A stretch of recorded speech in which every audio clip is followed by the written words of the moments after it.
हमारे मुख्यमंत्री श्री विप्लव देव जी के नेतृत्व में विगत 4 वर्षों में त्रिपुरा में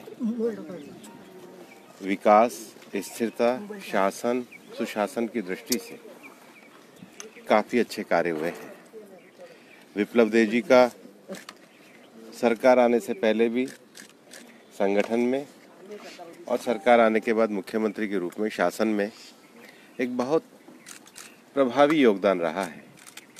भारतीय जनता पार्टी श्री विप्लव देव जी की पार्टी की संगठनात्मक गतिविधियों में भूमिका बढ़ाने के लिए, उनके पार्टी संगठन की गतिविधियों में उनकी सेवाओं का उपयोग करने के लिए आगे उनके मार्ग को प्रशस्त करेगी। और इसलिए आज मुख्यमंत्री विप्लव देव जी ने मुख्यमंत्री के नाते पद से त्यागपत्र माननीय राज्यपाल जी को सौंपा है।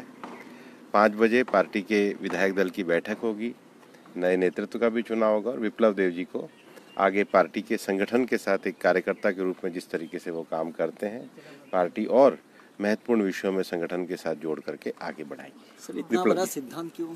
सर, এত বড় সিদ্ধান্ত যেখানে কেন্দ্র এবং আপনার পার্টি আপনার প্রশংসা এবং আপনার কাজকর্মের প্রশংসা, এটা ত্রিপুরাকে নতুন ত্রিপুরা বানানোর পরিকল্পনা নিয়েছেন, হঠাৎ করে এই সিদ্ধান্ত কেন স্যার? দেখুন, পার্টি সর্বোপরি और আমরা ভারতীয় জনতা পার্টির নিষ্ঠাবান কার্যকর্তা। তৎকালীন অধ্যক্ষ অমিত ভাই শাহজিনী আমাকে প্রদেশ সভাপতি হিসাবে নিযুক্ত করেছিলেন ও তারপর থেকে কাজ করা শুরু করেছি ওনার মার্গদর্শনে, মাননীয় প্রধানমন্ত্রীজির মার্গদর্শনে।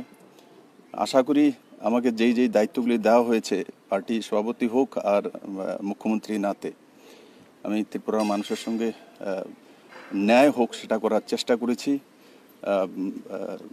এবং ত্রিপুরার ওভারঅল ডেভেলপমেন্ট হোক, মানুষ শান্তিতে থাকুক আর কমিউনিস্ট থেকে মুক্তি পেয়ে মানুষ একটা নতুন দিশায় চলতে চাইছিল। তো সেই দিশাতে আমাকে যেভাবে মার্গদর্শন করা হয়েছে মাননীয় প্রধানমন্ত্রীর দ্বারা আমি কাজ করেছি। এখন পার্টি চাইছে সামনে 23-এ ইলেকশন আছে, ইলেকশনে তার জন্য সংগঠনে দায়িত্ববান কার্যকর্তাকে নিয়ে আসার জন্য।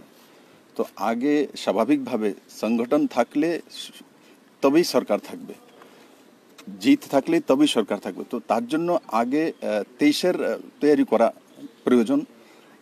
তারপরে তো আপনি কেউ না কেউ চিফ মিনিস্টার হবে, কেউ না কেউ কাজ করবে, কিন্তু আগে সরকার আনতে হবে।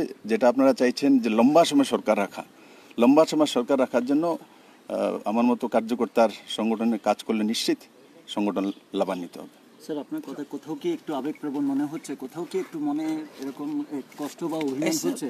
অভিমান, আপনার এত প্রশংসা কেন্দ্রীয় নেতৃত্বের কাছে, প্রধানমন্ত্রীজির কাছে, আজকে হঠাৎ এরকম কোথাও দেখুন, প্রত্যেক কাজের একটা শৈলী থাকে, তার একটা সময়সীমা থাকে, তার মধ্যে আমরা কাজ করি।